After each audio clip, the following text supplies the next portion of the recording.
arguments made by the attorneys. The court has considered the statements made by the victims in this case. The court's going to find that the plea agreement is fair and reasonable under the circumstances.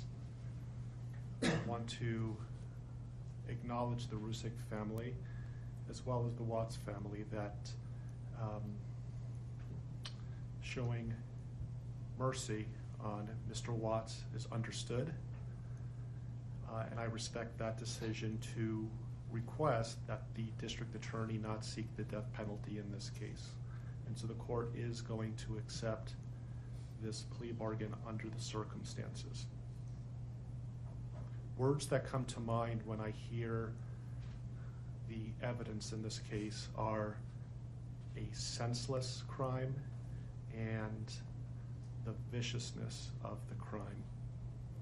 And equally aggravating in this court's determination is the despicable act of disposing of the bodies in the manner in which they were done in this case.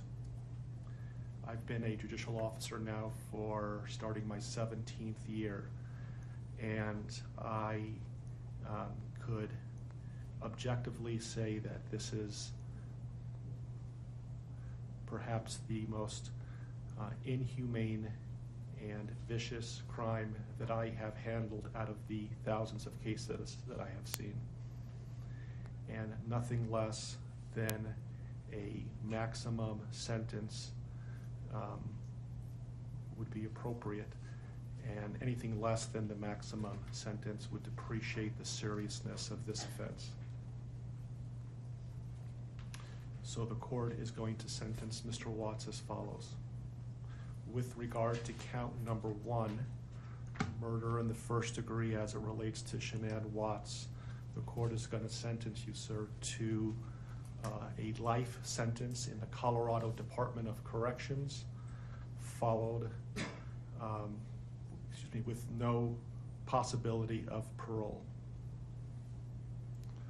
And that is going to run consecutively to all but counts 3 and 4.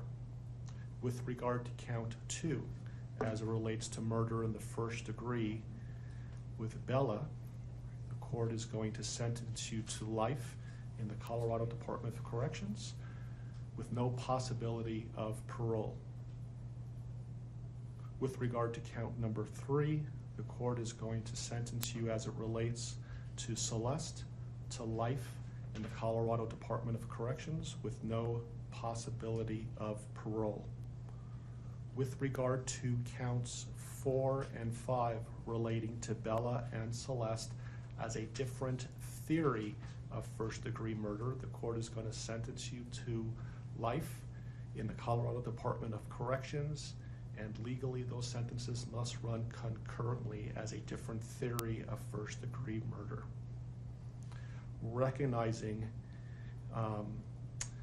the unlawful termination of pregnancy for the unborn child that has been named Nico, the court absolutely believes that the maximum sentence of 48 years would be appropriate to run consecutive to the other charges, with an additional mandatory parole period of 3 years as set forth by statute.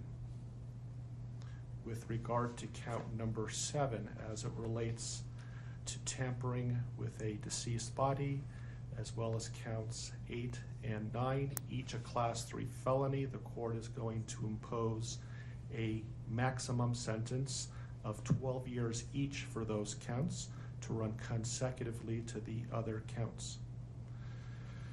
The court is going to order that the statutory fees be paid and court costs. The court's going to grant the prosecution 91 days to file a notice of restitution, and that will be the sentence of the court.